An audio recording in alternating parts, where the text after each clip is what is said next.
Hello, everyone, and welcome to episode 102 of the Hammer Territory podcast. I am your host, Brad Rowland, coming to you on a Monday evening, a little bit later than usual to begin the week, but still, there's a good reason for that. Number one, I was traveling, and number two, we have a special guest on today's podcast. If you've been a longtime listener to our work in different platforms, you will probably know this person, but it's been a while. I'm joined by my old co-host, Eric Cole is here. Hello, Eric. How are you? Bradford, I have missed you. I mean, it takes, I need to be like the 10th string, podcast host at this point, but I am glad that I finally made the cut. I've been begging years to be back on the show, and Brad just put me back on. Yeah, wow, years. Actual years. Don't check that. But obviously I'm thrilled to be back. I don't do the podcast thing nearly as much these days, other than very small appearances here and there. So being able to talk Braves baseball like the good old days from the Battery Power podcast feed and all that stuff. I'm a little bit disappointed that I'm not here with Scott, so I could make fun of him as well. But I'll just make up with it with just doubling up on you. We'll have to do it next time. I'll just to let everybody know what's going on here. Eric was for a long time was number one or two on the other than me list of episodes volume. Like he was my permanent co-host along with Scott. It was me, Scott, and Eric for a long time, in a rotation of some kind. So a familiar voice, I'm sure, to a lot of you. If you're new to the podcast, Eric is also right now, and you can correct me, Eric, I believe is a national MLB staff writer at Fanside. Is that correct, Eric? That is your job. I am. That is my full-time job now. Obviously, I did the Braves thing for a long time with you. Then I moved to Fansided to run the Braves team site there for, I want to say like 9 months or so. And then I got hired full-time at Fansided, where I've been bouncing around to like 6 different teams doing coverage. I bounce around to more than that every once in a while, but generally I have my little section of the world I work with one other person. And it's honestly a lot of fun. I have a lot of fun doing it, but I have to admit, I do kind of miss digging deep on the Brave stuff. Yeah. And look, I won't tell your boss that you're still deep down attracted to the Braves in a serious way. That's 100% no. I'm surrounded by Yankees fans in the division, and they. Do you think I'm afraid? No. Especially right now, it'd be tough. My disdain for the playoffs the last couple of rounds has been well documented in the Slack chat. I'll say that. Well, that's good. And look, we will talk some baseball, but I wanted people to know, if you didn't, that Eric is great. And we talked many hours and hours and hours. Eric was on the World Series celebration show with me. We go way back, so a fun conversation to be had. We'll talk some baseball. Eric also used to be if not one of the prospect guys around the Braves. So I'll ask him some minor league questions later on, because I know you can't with the prospect guys. No, you're not. Yeah. I know you're watching. I know you're watching random Gwinnett games. I know you. You're weird. Of all the affiliates, we pick Gwinnett. Okay, but yes. I'm just saying. I still keep up with them. Sure, I can't help myself. I'll leave the actual work to Garrett and those guys, though. Yeah, we've had Garrett on too, and he's a true sicko. But we'll get into that in a second. I do want to leave off of this though, because you somewhat jokingly, but it's been too long, and that's my fault for not having you on the podcast sooner. But I wanted to ask you about this 2024 season that just happened. Obviously nobody had a ton of fun this season, but now that we've gotten some distance, it's been a few weeks now since the Braves were not playing baseball. Me and Scott and Steven and Sean talked about it in some respects, but not that you're an outsider, but you're not in the weeds every day. What was your perception of the season, how it all went? Because I found, and I always say this on the show, even people that don't cover the Rays every day, national folks that I trust, were kind of like, guys, they were so injured it didn't matter. And that was kind of like the takeaway, whereas people that were close to it were just maddened all year long. So where did you fall on that scale, if anywhere? I almost kind of gave up hope after the third major injury. You know what I mean? Many did. Because I thought it was a miracle that they made the playoffs at all, because between the injuries that they suffered, just between the big names and the small names, the sheer depth of the injuries on both sides of the ball, combined with the roster moves that were made to fix them, which were they were the kind of the really infuriating kind of Band-Aids, where they would be good for 2 games, and then you knew you were never going to get rid of some of these guys. Whit Merrifield, I knew from the get-go. I'm like, he's going to have 2 good games, and then we're never going to be able to get rid of him. It's going to be Charlie Culberson all over again. So it was obviously very frustrating, but I mean, when you lose Acuna, you lose Strider, then you lose Riley, then you have Ozzy out for a long time. Murphy was never the same after he had that oblique injury and he came back. Mm-hmm. It was very hard baseball to watch. But I also think that if any other team in baseball had the number and quality of injuries that this Braves team had, they would not have made the playoffs at all. They would have been well out of contention. And that they got that far, considering both all the injuries and then Matt Olson regressing his way he did. I mean, it was basically Marcell Ozuna and then hoping that Ramon Laureano's heater was going to carry them, and then obviously the pitching staff. So I mean, Chris Sale pitched great. There were certainly some bright spots.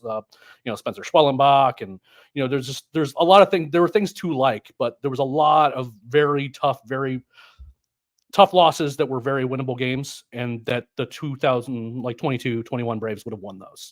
And that's frustrating to watch. But again, we're also very spoiled. You know what I mean? Like multiple 100 win plus teams is very, it's hard to be too upset considering how lucky the Braves had gotten the last few years, but it doesn't mean it didn't suck. Yeah, that's a good way to put it. I mean, we did kind of try to acknowledge that as guys, it's kind of a rich man's problem in some respects. But at the same time, what you said is perfect, that they made the playoffs. It didn't feel like they were a playoff worthy team at the end. Like I think I even said this, like they probably didn't deserve to make the playoffs. And a lot of people know how I feel about the expanded playoffs. Like they shouldn't have been in the playoffs. Brad only wants 4 teams in. He just top correct. 4.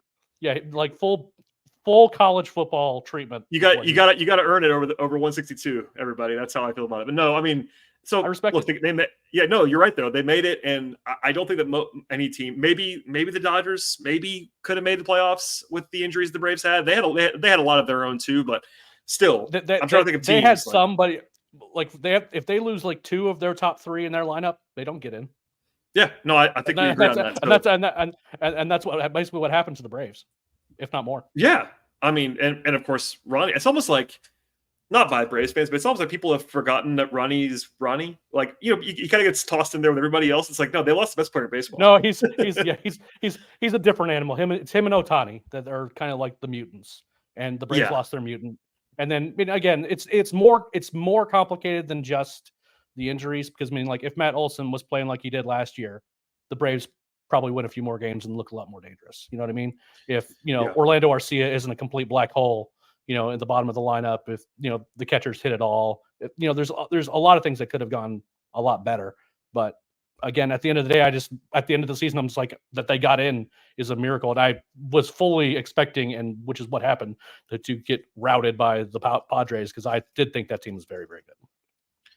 Yeah, I would agree with that. I do want to ask you one. I'm not sure it's a hot topic, but it's one that we spent a whole show on last week, and then kind of a follow-up after that. And I was not sure what kind of reaction it was going to produce, but it's about the DH situation. And I don't think people really thought it through. Not everybody, I'm sure people did, but like a lot of people were like, whoa, you guys are right, kind of. Not necessarily that we're right about our takes, but just like, this is kind of an interesting situation, which is our whole premise. And it's basically like, okay, Eric, I'll ask you, what do the Braves do here? Because can they keep Ozuna and Soler with Ronnie probably needing to DH some, all on the same team? It's a pretty interesting question, and we would have to do the 45-minute version like Scott and Steven and I did. But like, where do you fall in this situation? Do they have to do something, or is it just like, hey, Jorge Soler, go stand out there and catch the ball occasionally in the outfield? I don't think that letting Jorge Soler have a glove on his hand is a good idea, just as on general principle. And I feel the same way about Marcell Ozuna, which is kind of a problem, right? So I don't think that the Braves are going to DH Acuna as much, maybe like every so often, just to give his legs a break. I think that they're just going to let him recover as long as he needs to recover. They rushed him back the last time. He was forcing his way back into the lineup, and he basically played hurt for most of 2022. So I don't think they're going to do that again. But he also got hurt earlier in the year, so maybe he'll be a little bit further along in his healing progression. I just don't think that the Braves are going to do that much there. But I think that they probably need to move Soler. Look, my feelings on Marcell Ozuna, I don't care how well he's hit, are well documented. And if I'd had my way, he wouldn't have been a Brave this year or last year. But the reality is that they're going to that option is getting exercised, and he is a very important part of the Braves lineup, especially given all the issues they've had offensively. but whereas Soler is making $16 million a year next year. And I think the bigger problem is that they have two guys on this roster that they probably can't afford to keep as luxuries if they want to do anything this offseason. One of them is Soler. I don't know how much of that salary they're even going to be able to get covered by another team unless they're willing to attach a prospect to him. The other one might be Raziel Iglesias because, again, that's a guy that's making real money. Ooh, all right. Well, now, Brad, don't act surprised. Don't act. No, I'm not surprised. You are captain. Don't pay relievers. You and Ivan. No, I am on that side. Just for new listeners, I haven't done this a lot recently because I'm almost like, not that I've given up, but Alex does not agree with me. Alex is very willing to pay relievers, and he's shown that repeatedly. So I've kind of just like seeded the ground, like, all right, Alex is going to pay relievers. World Series legend. I mean, Will Smith, but even like Joe Jimenez, they pay Joe Jimenez, they pay Pierce Johnson. Yeah. Like they're paying every reliever. I mean, now AJ is a different scenario. We'll see what they do with AJ. Coming off the injury and free agency, all that. But I'm not sure that AJ is going to get. He's probably going to have to sign a 1-year deal for not a lot of money to figure out. Because I mean, hip injuries are like those are one of those weird injuries you need to show that you can actually move and throw again. But you're right about Raisel on that front. Yeah. I was going to say I'm going to tee you up because he was incredible this year. So we'll leave with that. But at the same time, if you don't want to spend $60 million on your bullpen, which is kind of where they are right now, or more, whatever the number is. I don't have it in front of me, but there is an argument. Like when you have Joe Jimenez, when you have these other guys, like, do you really want to spend and keep spending $16 million a year on your closer, even because look, if you when he's pitching as well as he was this year, nobody cares. But if he has a bad season, and he's at the age where like he could fall off at any point, and they probably know that. It's also his last year, right? So like you're not going to be able to trade. At the trade deadline, you'll be able to move him if you really want to, but you're not getting the cost savings that you would get from trading him are high enough where I'd be very intrigued, but especially if someone was willing to make a real offer. If they're wanting to say, look, it's, you're paying him so much that we don't want to throw that much in the deal, then no, don't do that. But at the same time, if you have a team's like, look, we'll take on the salary and we'll throw you a couple, 1 or 2 actual prospects, possibly ones that can hold a bat, that like those are things that the Braves need to consider, so those are the 2 names on the roster that I circle. And I'm like, these are the guys that are making real money that the Braves really should consider moving on from. Because again, if you don't move one or both of them, there's no discussion to be had about re-signing Max Fried. There's no discussion to be had about a Willy Adames signing. There's none. The Braves are too close to the luxury tax, and they don't want to go so far over that they can't manage it. They kind of like to be around it in some form or fashion so they can make moves if they really need to, but they don't go too far over if they don't. And those are the 2 guys, because I mean, they're not going to move Ozuna. I mean, obviously you don't move Ronnie, you don't move all the other guys who are making. There's no one else on those are the 2 guys. And I think Soler is going to be hard to move, even though I tend to agree with you that they probably need to move him because playing him in the field, there are certain Braves pitchers who every time the ball was hit his way were like, please just don't fall and hurt yourself. No, that's a good point. I'm glad you teed it up. In fact, I'm going to dig a little bit more into this in a second. But first, a word from our partners at Foul Territory. This episode is brought to you by Manscaped, the global leader in men's lifestyle and grooming. If you're looking for that fresh barbershop shave at home, introducing Manscaped's newest innovation, the Chairman Pro Electric Foil Shaver. Head over to manscaped.com and join the over 11 million men worldwide who trust Manscaped by using code FOUL20 for 20% off plus free shipping. I've had so many bad razors in my past, and you only get one face. Make it count with the latest tech in face electric shavers. I'm talking Flex Adjust technology, which makes sure the blades and pivoting head adapt to the unique contours of your face and neck to hit all the angles. There's a travel lock so you don't hear buzzing in your bag from an accidental on-button situation. And the Chairman Pro also features an LED spotlight to help you see every detail. Get the Chairman Pro today and experience a shave that is smooth as a baby's butt. Get 20% off plus free shipping with the code FOUL20 at manscaped.com. That's 20% off plus free shipping with the code FOUL20 at manscaped.com. All right, Eric, let us keep talking about this actually, because it's interesting to me. And you brought up Iglesias, you brought up Soler. That is one of the questions, payroll wise. And you mentioned the name Max Fried. So I have to ask you this. I didn't tee you up for this, but I know you have an opinion because it's Max. It's not like this is a big surprise topic, right? Max, just for people to know, Eric covered Max as a prospect. So it's not like this is a guy you Yep, followed. For a very long I saw his first start in the Braves organization. It was not very good, but I've been a Max Fried enjoyer as well as a Mike Soroka enjoyer for quite some time. Yes, not quite on the Mike Soroka level of affection, probably for you, but still a guy you've covered for a long time. You know where I'm going here. It was kind of a weird season in that Max was good, but every person I talked to, including Buster Olney, came on our show, which is a weird thing to say out loud, and basically like talked about Max like he was already gone. Yeah, I think he must have jumped in the wrong podcast. But no, Buster talked about Max like he was already gone, and that was like in May. Like it wasn't like it was like he's not coming back, and everyone no one thinks he's coming back. But I will say, now that we've gotten here, maybe he doesn't have a huge market. I'm sure he does, but like, is there any way he comes back in your mind? Are you even considering it, or you're just like resigned to the fact that Max is gone? Is that where are you at with this? I think that Max might sign for less than we think he would, given his credentials. I don't think the Braves are going to be interested in the length of contract that Max could command. It's all length. Because I agree. He's already in his 30s. He's had 2 years in a row now with arm trouble. He has a history of arm trouble and just random other minor ailments.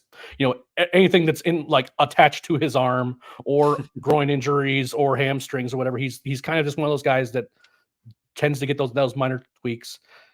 He doesn't have much swing and miss stuff.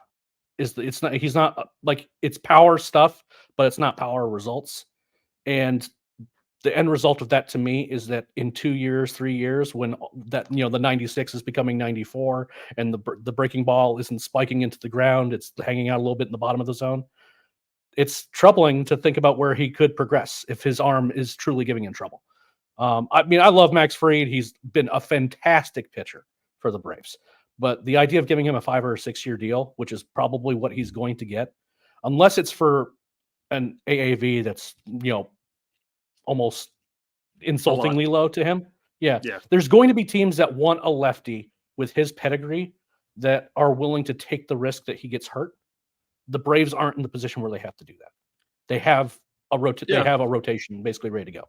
And I understand that his market might not be as big as we thought, but I also think that Carlos Rodon signed a 6 year deal with the Yankees for a lot of money. I wouldn't sign Fried to not even particularly close to that. And Fried is a little bit younger. Yeah, and that's the problem. Right. And to that point, like how many of these deals don't end badly for pitchers? They don't. You know what I mean? Maybe like Garrett, maybe Garrett Cole at the end of his ends up. They all seem to end badly. So that's kind of like table stakes. Like you have to kind of assume it's not going to end well. And the argument is to keep Max is more like, okay, our window is wide open right now. We're trying to win now, and we're going to do it, knowing that it's not going to end well. And I would listen to that if I'm a Braves fan, and I don't care about the wallets of anyone in particular. I might be arguing that point. And to their credit, they've spent. I mean, you know me, Eric. I used to be a big doubter of their willingness to spend, and Liberty has spent money in a way that I did not think that they were going to. So credit to them, credit to Alex, credit to the Girk, everybody. Right up against or over the luxury tasks. That's just what they do, and they're not the top spending team in the league, but that's fine. That's fine. Right, they're spending, and maybe there is to go back to quickly into the Soler thing, and maybe even Iglesias, like you brought up, or something. I do think that if they were to pay Max, it would probably come at the expense of something else. They would probably need to, not necessarily create space, but because it's not basketball where you have to fit under the cap, but they're probably not going to just sign Max above and beyond what they're already paying everybody else, keep everybody else. That's probably not what's going to happen. So, on that front, I guess I should ask you about the rotation. There was a show that I should plug right now that Sean and Steven did at the end of last week, kind of setting the table a little bit for the rotation. And, we all understand Strider's coming back. Sale's really good, but Sale's kind of old. Lopez was great this year. We'll see. To keep it on brand for you, I have to ask you about Spencer Schwellenbach, because you were still covering the Braves when they drafted Spencer. 2021 draft, I believe. Is that correct? That sounds about right. But it's been an interesting run because, like, coming into the season, the prospect guys liked him. I asked Garrett about him before he got called up, and he was very excited about Spencer Schwellenbach. At the same time, I don't think even Garrett would be like, yeah, he's going to come up and have a low 3s ERA and 21 starts with the big league club. Like, he is really accelerated to the point where it is a surprise. It looked great. It seems sustainable to me, but okay. He's not a prospect anymore. He's a graduate prospect at this point, Eric. But what did you make of the breakout of Spencer? So early on in the year, I started hearing. I understand that I'm a washed-up Braves writer at this point, but I still have those in the know that send me tidbits every now and again. And I started hearing a lot of really exciting stuff about Spencer Schwellenbach. One, the velocity and movement of the fastball. There was progression, which is always good. You always like to hear that. He's like the change, and then I start hearing like, hey, the changeup's playing. Hey, the breaking ball, he's getting a lot of ugly swings and misses at it. And then I start hearing this guy can throw all of his pitches for strikes, and no one can do anything about it. And that last part is a big one because with prospects, they can be infuriating because you'll see him break off a pitch. Bradford, famously a Tucson enjoyer. A guy who can make pitches, who can make really, really nasty looking pitches, could not find the strike zone to save his life. And in Spencer's case, it's good stuff. And this is kind of gets back to guys that I like. I like guys that pound the zone with good stuff. And Spencer is not afraid of anybody.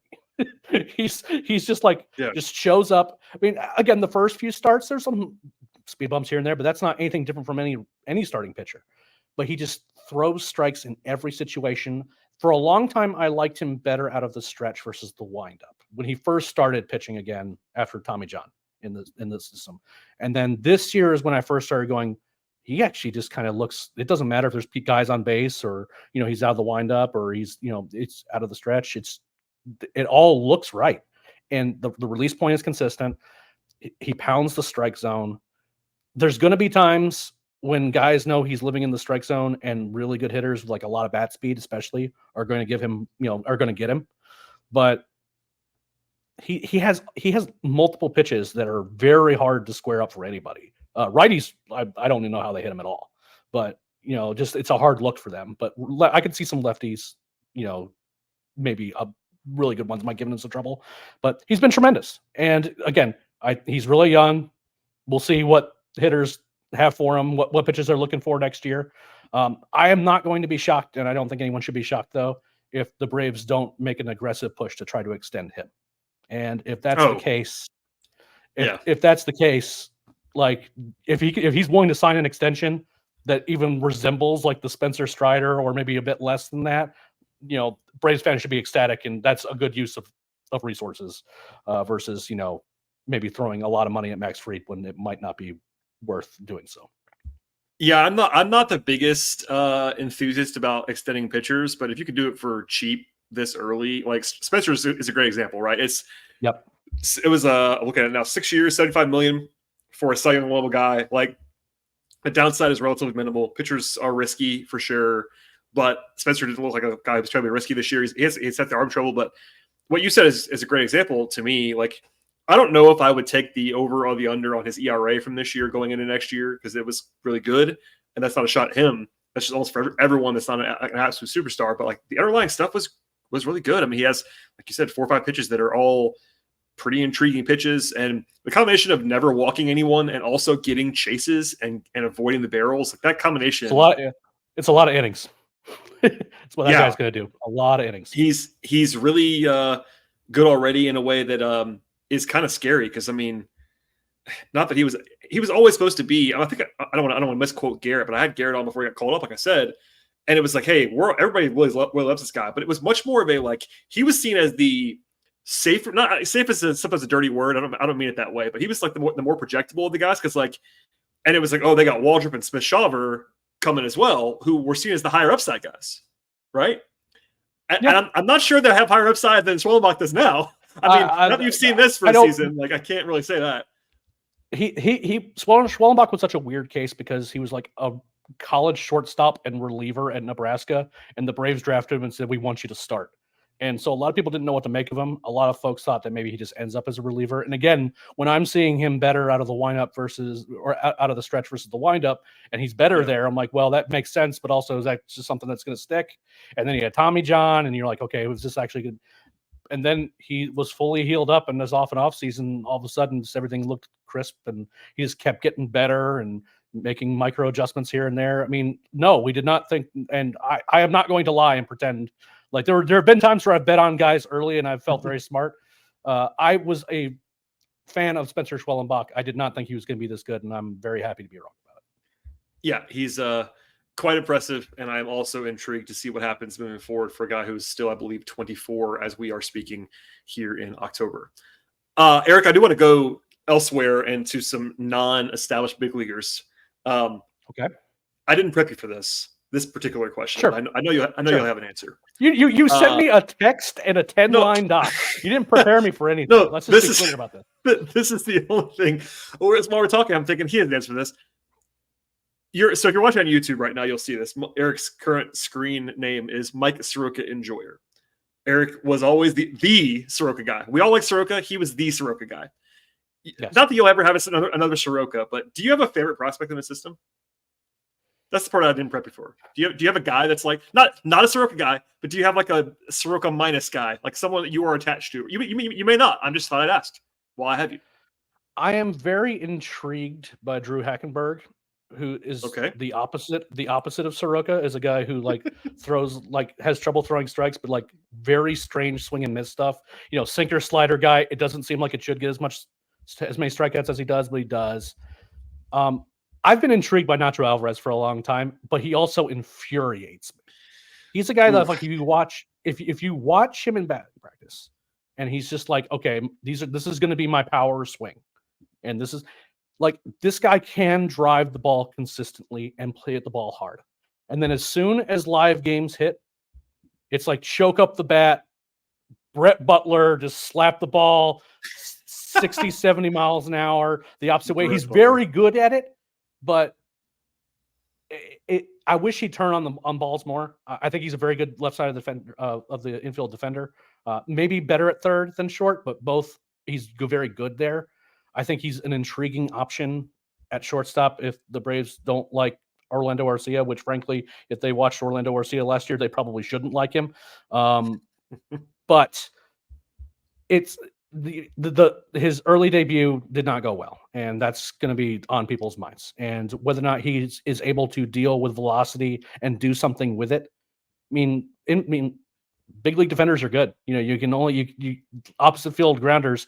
You mean, I've seen a lot of Ender Inciarte ground balls to second base in my day. You know, they cover a lot of ground, and that's kind of the speed that we're talking about in terms of how hard he's hitting the ball a lot of the time.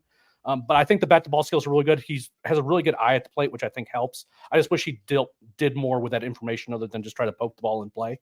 And again, like once he went back down, there were opportunities once Ozzie got hurt, but then he got sick, and then he didn't start playing.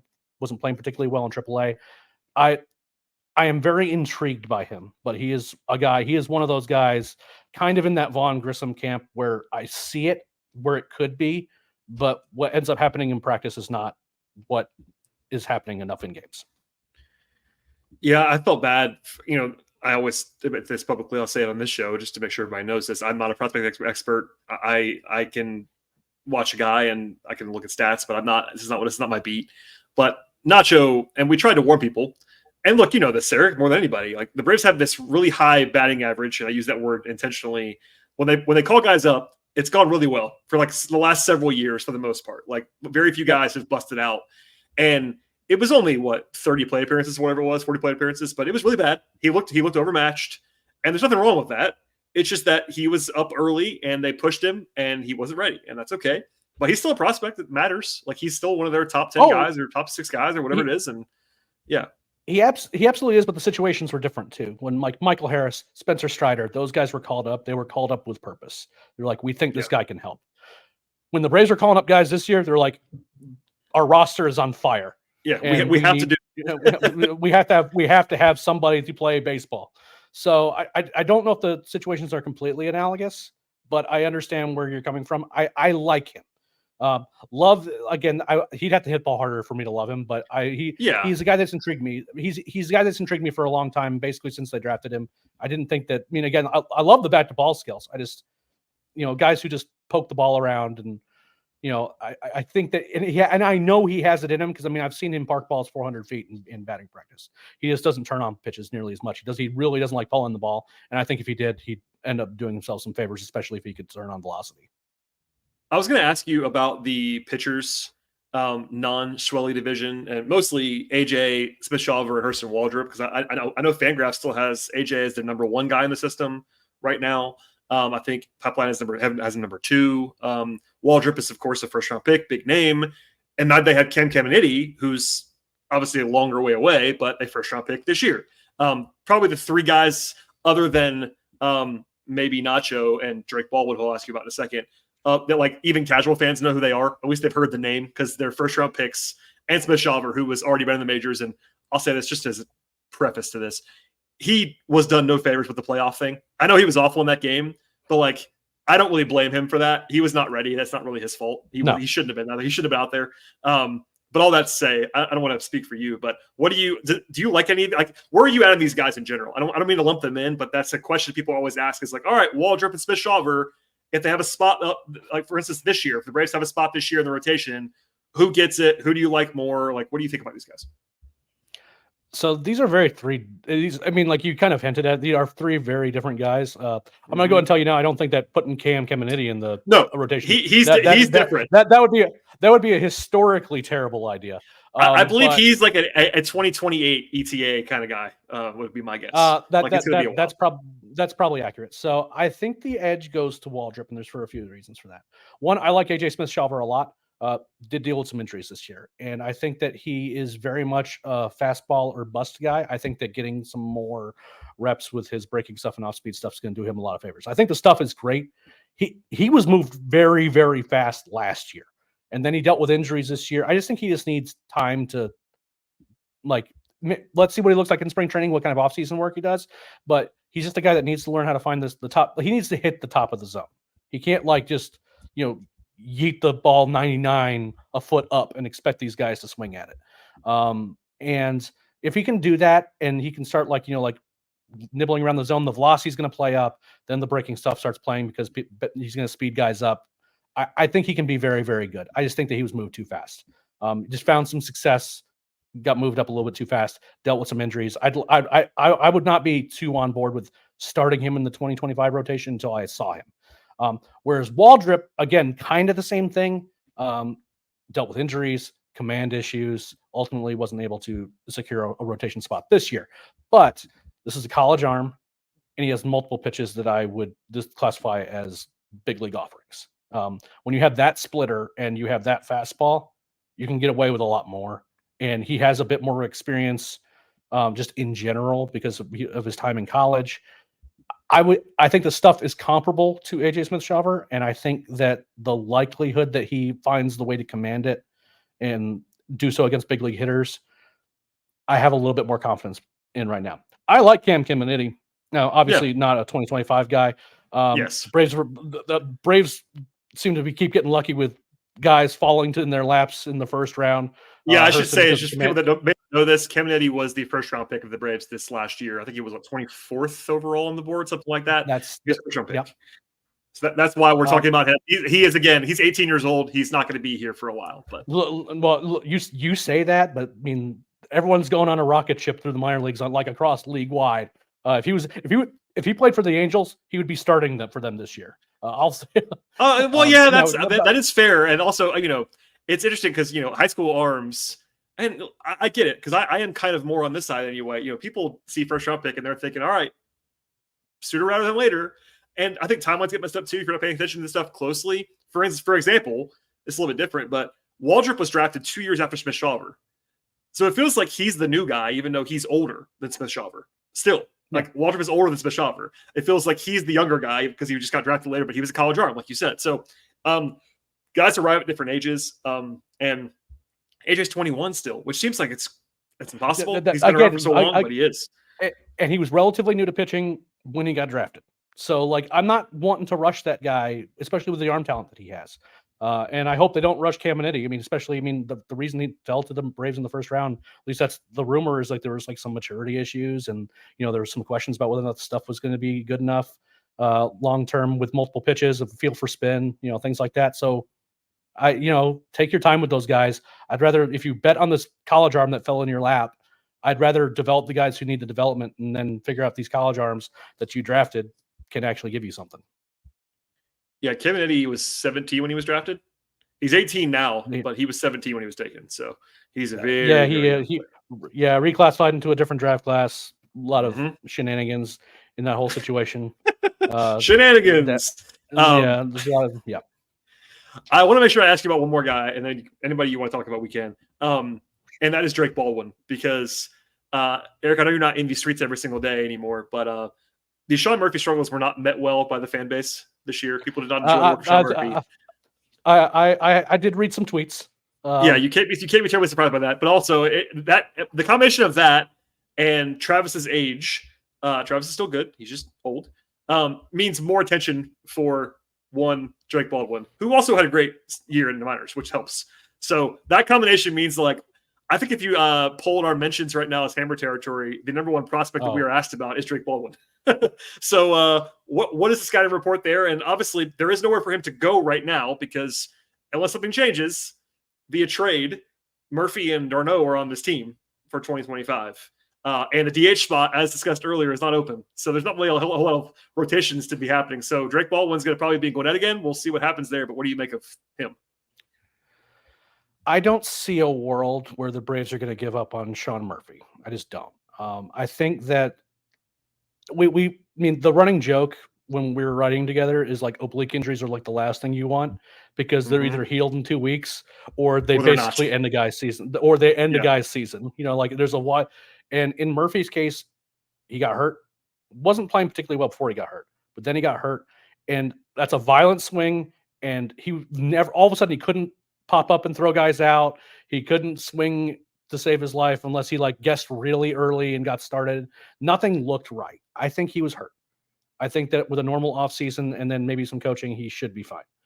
Yeah. Now, that said, Drake Baldwin is kind of going to be forcing some issues. One of two things are going to happen. Either Baldwin's going to be a part of a trade and like a big piece, I think. I just don't think they're going to give up on Murphy. And in TDA's case, I mean, like, I think he's going to be back for next year. And if that's the case, then you're one of your best hitting prospects. You're letting rot at Gwinnett. And maybe what I think they want to do is do the split that they were trying to do this year, which is most of the time to Murphy, some of it to Darno, and then Darno rides off into the sunset. But I think Baldwin, if he's going to be a factor, either one of the two catchers gets hurt, which frankly seems very likely after the 2024 season that we just had experienced. Sure. Or it's going to be a 2026 situation for him. You also don't want there's a delicate dance here, but you also want the guy to play. Like I've seen some people like, why don't they just call up? And I'm like, well, because he's got to play. You don't want to play the guy once a week. He'll stop developing if that happens. Like, and I feel stronger about that about catchers than anyone else, because reps and calling games and getting used to like working with different pitchers. You can't, like, you're going to call him up and like let him catch once, maybe twice a week. With the guy who might be the catcher of your future. You use it like if you have another team that's like, hey, if we trade for this guy, he would be our primary catcher next year. Yeah. Like you could probably get something very real for that.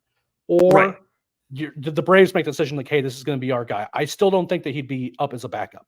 I think that they will try Murphy regardless one more time as their primary guy. Again, there's real money hung up on him, which is not a small deal. He's also, like, by the way, was one of the best catchers in baseball until his, until this year. For 4 years, he was one of the best catchers in baseball, and then all of a sudden, Braves fans were willing to, fire him out of a cannon because the guy was very obviously hurt. So I don't see Drake. He had a really good year, but I think that with catchers, it's one of the. I'm not willing to rush those guys. Analytics guys loved him when he was drafted. Now more scouts are on top of him because he's been calling better games and has better receiving skills. But he's not like a franchise cornerstone, like hitting 400 at AAA guy. He's been playing pretty well. You know what I mean? And I was impressed with what I saw. Right. Yeah. I mean, he hit actually the number I wanted to at least say out loud was that in Gwinnett, it was 72 games, but he had 52 walks, 54 strikeouts. I love that. Guys that walk and don't strike out, like, sign me up for that. But no, he is 23. He's not like, Yeah, well, that's different, as we talked about earlier. But no, Baldwin's not a guy that I think should be dictating. What I always say is like there are prospects. There are very few of these guys that like dictate plans for a contending team.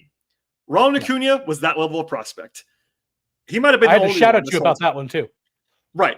So there are guys that are like untradeable, and he's one of them. But my untradeable list is usually a lot smaller than everybody else's untradeable list when it comes to prospects. Austin Riley would have been a goner. He would have been gone. That is accurate. He would have been a Miami Marlin. That is accurate. I was certainly not high on Austin, and I was wrong about that, which is fine. I'm going to be wrong sometimes. That's part of the deal with like making guys along with shortstop Ozzie Albies. There it is. I was waiting for that 40-minute mark. Perfect. I was no, but that and I get that. Part of that is I acknowledge that my way of thinking about this is maybe somewhat risky as far as like perception wise, because you're going to miss. Like you'll trade a guy that you shouldn't have traded, and it makes you look bad. But I think more often than not, you're going to get more out of guys in trade. I think if you're selling at the right price, and I think the Braves are not going to trade Baldwin or anybody else for a low value. Like they're going to. You set it up earlier. If it's a team that's trying to trade for him as their starter of the future, that's a reason to trade a guy because you're going to get a lot for him, or he becomes the number one asset in a big trade for somebody. That makes total sense to me. Like if it's for like I'm not going to name a player right now, but that makes sense. But there is a scenario because I think you and I agree this is a different conversation. If Murphy is bouncing back and being some version of Sean Murphy that we recognize, is there even a reason you still might want to trade Drake Baldwin because if Sean Murphy's Sean Murphy again, and that's an if, I'll grant that. But if that's the case, even when Travis leaves or retires or whatever, that's still you're having his big prospect be like a 35% of the time catcher. Like there's some limited ceiling in that. If Murphy is Murphy, again, that's a big if, but considering. And I just don't think the Braves are going to give up on that after one bad season when the guy was hurt. Now, if he's bad next year, it's a completely different. If they don't, even I will acknowledge that. Yes. Yeah. If you played bad 2 years in a row, you might just be bad, and then you might need to have some sunk costs. But I just don't think, considering Murphy's track record, I just don't think he's that guy. I think he hurt his oblique, and then either it remained hurt or he was scared to hurt it again, and that was affecting his swing. Yeah, I think think how he was moving. Yeah, but people will see. At least the sickos will see. Ball was playing for Team USA in a couple of weeks, months. I think it's Premier 12, so he'll be in the news. Garrett will have at bat by out bat coverage. Yes, batterypower.com if you want to listen and read about all of the stuff with Drake Baldwin in the next few weeks. Eric, before we start to sign off, is there anything else that you want to say about anything? Because you're the guest. It's been a while. You've been itching to talk, as you said earlier on the podcast. Anything else you want to talk about?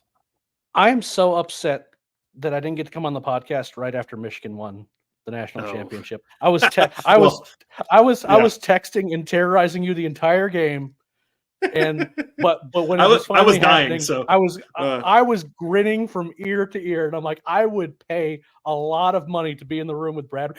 Were you pacing? Were you like up pacing back? Oh yeah, I don't think I sat the entire game. It was something, to be sure. And it just happened and before that, nobody cares about this, but the Bama game was more stressful. But the championship game was fun, but I was not at all relaxed until it was official. So I could just envision like kind of like the Beautiful Nine thing, where like if they do this and this, we can lose. And I mean, I remember the World Series. We're like this Game 6 could fall apart. It could happen. Lots of messages between us on in public and in private, being like, "All right, how do the Braves blow this? Let's see how they blow this thing." In Atlanta Sports Fashion. A lot. There were a lot of messages. A lot. They didn't blow it though, Eric. We have the. I still have the. I said this before. I have the actual recording file of our World Series celebration podcast on my computer. So that's awesome. There's that. I lost a lot of recordings when I was on my old laptop, and all of a sudden that's the one I have. It's backed up. That's the one I have. No, I should have backed them up. I just never had hardware failures at the scale that I had. I smelled smoke, and then the computer was an actual brick. You don't want to smell and smoke. It was out of nowhere. It was out of nowhere, and it was completely dead. I couldn't pull anything off it. That happens. Oh, I'm gonna tee up for this. Eric, many people ask why you're not on Twitter anymore. So I'm going to ask that question on the way out. This is the most frustrating experience. So I will tell listeners now, I don't miss any of you on Twitter. I miss individual people interacting with them, but everyone on Twitter becomes some degree of miserable. Even Bradley, especially Bradley, in fact. That's fair. That's fair. But my absence isn't because of that. My absence is because I switched phones and everything else, all my two-factor authentication moved over, but Twitter did not. And I was like, oh, okay, I'll just, scan the code or whatever. This was like a year and a half ago that this switch happened, and I have not been able to get back into my account ever since. It's been a nightmare. And I mean, like, this isn't something like, oh, well, I only did it a couple times and I just didn't try. I even tried last month to try to set it. And what happens is, like, I try to go through, hey, my two-factor's broken, I need a customer support ticket, and you just get an automated, ticket saying, like, please try doing this, please try doing this, and then they send you an email that says, it appears that you are in control of your account. We are closing this ticket. Have a nice day. And that is why I have not been on at all. So to update folks on, I still haven't gotten the Acuna tattoo. And the very blunt reason is that I went to 2 consultations and I had panic attacks during both of them. I'm still going to get the tattoo. But when you go to 2 different tattoo artists and I say, I would like this on my shoulder, and they both of them want to tattoo something completely different on a completely different part of my body 2 different times. And one of them wanted to charge me $1,500 to do it. I was like, okay, I'm going to need to do a little bit more research, and I just haven't gotten the time to do it. But I remain committed. This tattoo is happening. Everyone raises all the money for that, very ill-advised bet that I made in 2023. But I am going to do this. But again, I'm going to have to find the right situation so that I don't end up in jail for assaulting a tattoo artist for trying to tattoo my forearm with Ronald Acuna Jr.'s face and all this other stuff. Well, despite Twitter being a place that we all spend time, that's the nice version of it. I do miss you there, and I will probably tag you on there. No, when I post this podcast, knowing that you won't be able to do anything about it, I'll tag you, and people will recognize it. But one day you'll get back. One day, there's like 10 or 12 people there now that might remember that I used to write about the Braves. I'm going to be. I'm already a forgotten relic. I am just simply a guy who writes baseball stuff. But I have missed you. I miss Scott. The battery power days were like they got me the job that I have now, and I'm forever grateful. Like, not only for those moments that we shared doing the podcast, but all the writing, all the work, late night conversations. Oh, yeah. I am forever grateful. I'm glad to get to talk to you again. I miss my guys. I miss the minor league guys too. I get to still talk to Gaurav every once in a while. Every once in a while, Garrett will send me a text, but it does. I must admit, it does feel a little weird doing this full time and not doing it with the guys who helped me get there. And I don't forget you guys or any of that. Yeah, no, it's we spent a lot of time together. You work very hard. I know you still work hard when what you're doing now, but no, I don't. No, I'm basically a part-time worker now. You've retired to full-time service, basically. Yeah, like 2-3 articles a week. Like I don't really do the writing thing anymore. I'm more of an idea guy. That's a nice job you're getting, being an ideas guy. No, I'm writing quite a bit. I'm writing quite a bit, and also an ideas guy. So that's right. That's part of the fun. I have a lot of fun. I have a lot of fun. I have a lot of fun with the fan sided guys too. I just, I don't forget what got me here, and I'm again grateful for that initial opportunity when I basically badgered Chris into letting me write for the site. 2015. That was a long time ago. Yeah, we've been doing this for a long time. But no, thanks for doing this, man. We'll do it again sooner. It's my fault you've not been on before this, but I will make you come back on. It's my fault. Do not believe them, listeners. I will see you in 5 years. I'm sorry. I take full responsibility. Eric will be on sooner and more regularly than this. But no, thanks for doing this, man. People should be checking out Fansided. Is there a place to go at Fansided that they should be going to? Just fansided.com. Click everything that is in sight. Just click everything. Okay. House.hankbuilt.com is our Braves affiliate site. When I'm writing about Brave stuff, that is exactly where it's going to live. And if you are demented enough to want to follow the Padres, Astros, Brewers, Angels, a few other teams, you can find those team sites over on the Fanside Network. I'm writing on basically all of them every single day.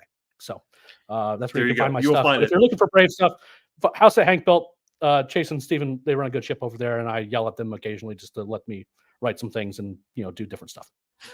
Hey, fun fact. if you're still listening to this podcast, the first sports writing job I ever got was at Soaring Down South on Fansided. So there it is. There it is. I have a Fansided Origin time story. myself. It's also where I met Carlos Collazo when Carlos and I ran ATL All Day together, which I think doesn't even exist anymore. The Atlanta local site at Fansided. We ran it together, met each other then, turned it into to this podcast that you're listening to right now. Long story short. Wild. It's wild. So, The Fansided origin story. Brad's villain origin story. That's 100% right. Well, thank you, Eric. I appreciate it, man. We'll do it again. No problem. And it's great to talk to you in this format, in any format, really. As for everybody else, just this one. He doesn't talk to me anymore. Please subscribe to this podcast. Search Hammer Territory anywhere you find podcasts: Apple, Spotify, Overcast, Amazon Music. We're also on YouTube. If you want to look at Eric's shining face, we're on YouTube right now. If you're already watching, like the video on YouTube as well. Subscribe, tell your friends, and we'll see you all next time. Bye.